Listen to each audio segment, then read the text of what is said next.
So with the new album, All right. Valeno, it has a different vibe. Mm-hmm. It feels, while it's still aggressive, it feels in some ways more relaxed. How do you describe the new album to people? Well, I think that the new album is a little bit more dynamic, let's say, and various. The songs have been written in like a longer period of time, a longer time frame. So the feelings and the vibes are different, and the feelings and the vibes are different in the album itself. Because as I said, we took our time to write the album, and I think it is a very definitely positive thing because we could experiment in many more directions. Let's say that we, as you said, it's still aggressive, and some songs are fiercey and very, very, fast and brutal, and some others are totally different, completely atmospheric, and we tried to, we were looking to move the feelings of the listeners, and what I think we made it. Now the album is out since some months, and the feedback that we have, and also the comments are basically this.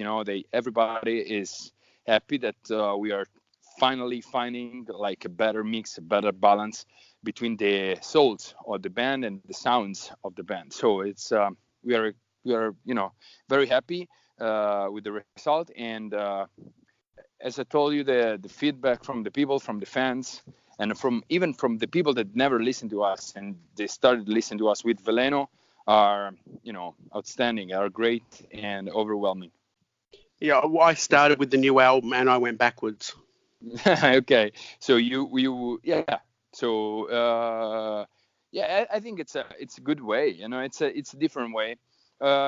Maybe it's easier because some people are always disappointed when you evolve, as a band. You start with the first album, first two albums, and you have a certain age, you have a certain feeling, you have a certain, I don't know, plan in your mind, and then and then you change.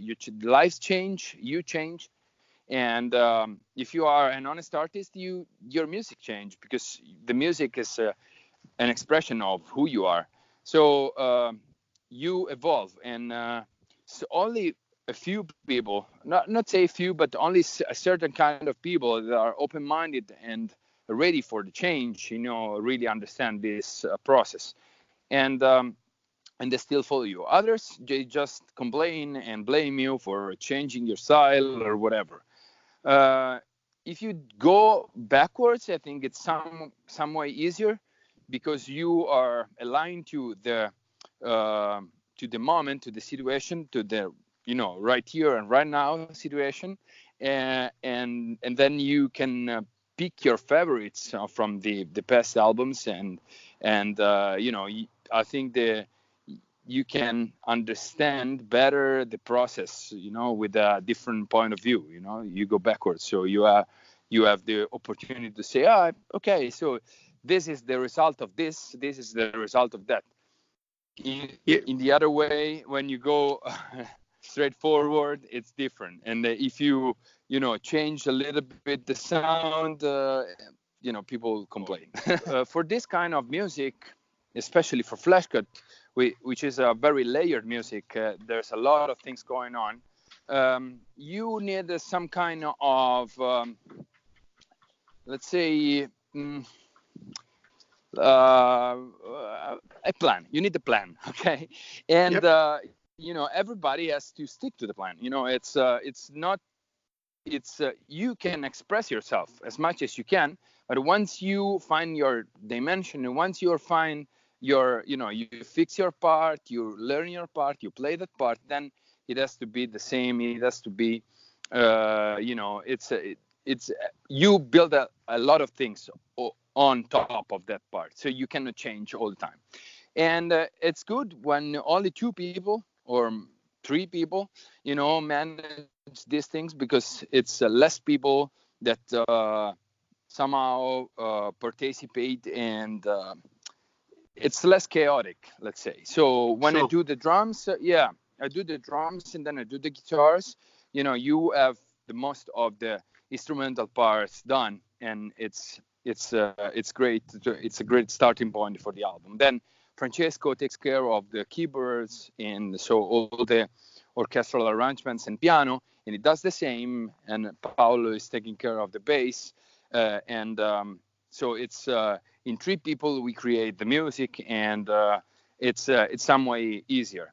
And for me, it's a pleasure because I have that much drums nowadays. So when I go to the studio, I can experiment, play, try stuff, and it's a moment where I really enjoy playing drums because I really can try new stuff, new things, and somehow contribute to the to the music in a unique way. Let's say it's a little bit complex to explain. I try my best with my English, but hopefully it's clear. So yeah, it is a blessing for the band, for the process, and also it is a blessing for me because I have the opportunity to enjoy the playing while I play drums. When I was playing drums live, it was a little bit more stressful. So maybe I didn't enjoy as much as I do now. So it's I think this whole thing is way better now. City, and we starting to have like a very different. We moved from little towns, little villages to big cities. A lot of my friends, had started to use drugs, to have a very dissolute way of living, and some of them I lost them. So it's been very tough because you cannot give an explanation to this, especially because the drugs change you and change you so fast. So you cannot do anything. It's you just stare at these people dying, and you know that if the best option is that they survive it, and they are going to be marked forever in their life. If sometimes they don't even survive it.